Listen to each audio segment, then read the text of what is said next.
What's up, fight fans? Welcome to Mr. Mustache MMA News. Today, I want to discuss UFC 279's main event between Nate Diaz and Tony Ferguson and all the things that kind of transpired leading up to it. But before we get into it, guys, don't forget to hit the like and subscribe button to continue getting more MMA content by yours truly. All right, guys, getting right into it. Nate Diaz ended up taking on Tony Ferguson in what the MMA gods gifted us with a very beautiful performance. Probably a fight that was the true outcome, what should have happened. In retrospect, this should have been the matchup that happened. That's why they had all these weird conspiracies. I'm not even going to touch into the conspiracies, but I will touch into the events that took place to where Khamzat missed weight by 8 pounds. Instead of removing him from the card entirely, they decided to match him up with Kevin Holland at a 180 catch weight. Make Tony Ferguson fight Nate Diaz at welterweight. And then have Li Jingliang take on Daniel Rodriguez at a catch weight of 180 pounds. So the real winners out of this whole thing are the fans. Those were the true winners out of this entire event.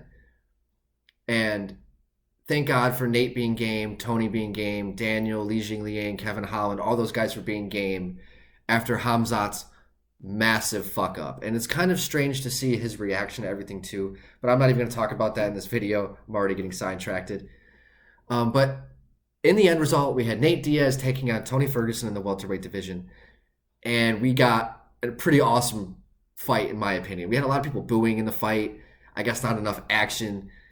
Fucking Tony's 38, 39 years old. Nate's 37 years old. What do you guys really expect from two aging stars? These guys are definitely not in their prime anymore, so you shouldn't expect those prime performances. And I thought we had a really solid performance by both guys. Great will from both ends. Nate's boxing was phenomenal. His forward pressure was phenomenal. He was crisp. He was sharp. His bottom game, he clearly was working on. He cinched that fucking choke in the 4th round, that guillotine choke on Tony in the 4th round. So quick, you could tell that was his bread and butter in his training camp. He was ready for the takedown on that side. He was ready to get the guillotine on that side, and he got it really quick against Tony. It was definitely an in-the-moment error by Tony on his end in his camp.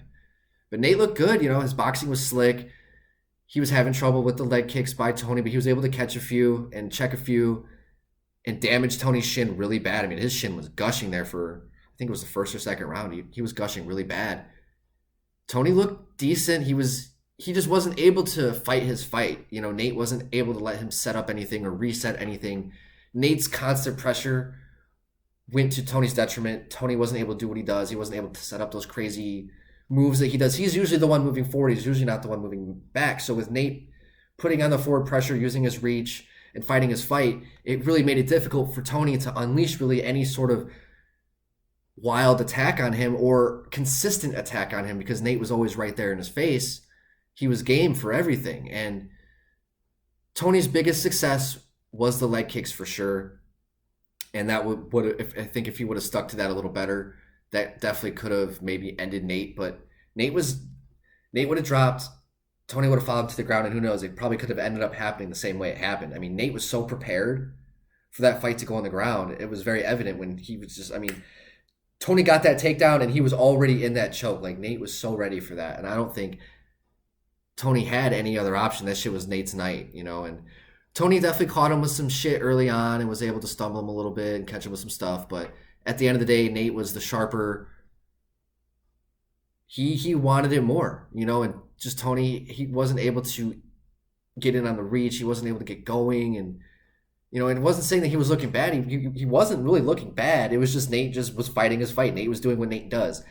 You could be beating Nate's ass and he still makes you look bad somehow. He has a way of doing that to people. So the MMA gods blessed us with a phenomenal performance. Nate can ride off in the sunset, do what he wants to do, whether that's boxing, jiu-jitsu, whatever the fuck he wants to do, Nate can go do it. Tony, I think that's 5 in a row now. I'd like to see him take some time. I don't want to see him retire. I think he does have some stuff left in the tank. But I would like to see him take 9 months off, a year off.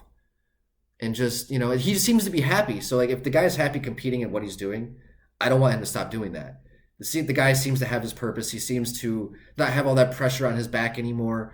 And he seems to, he fought at 170. He made a fight at 170, so he didn't have to cut the weight and kill himself anymore.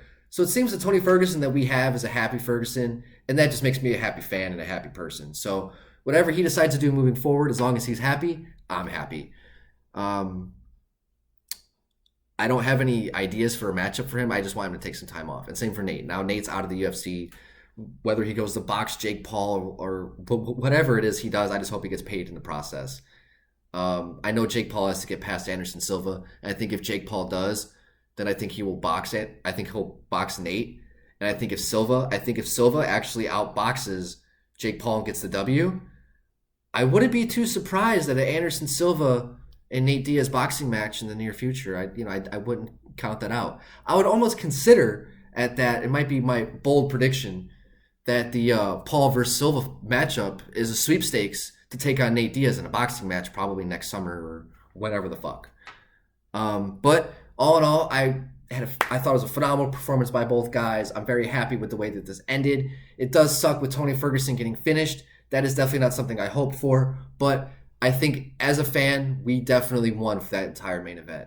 Guys, let me know in the comment section what you guys think. I'd love to hear your guys' opinions on what you guys think played out and what transpired. Don't forget to leave a like and subscribe, guys. That's going to continue to let me grow as a YouTube channel. So let's go, guys. Let's fucking go, fight fans. Mr. Mustache, MMA News, out.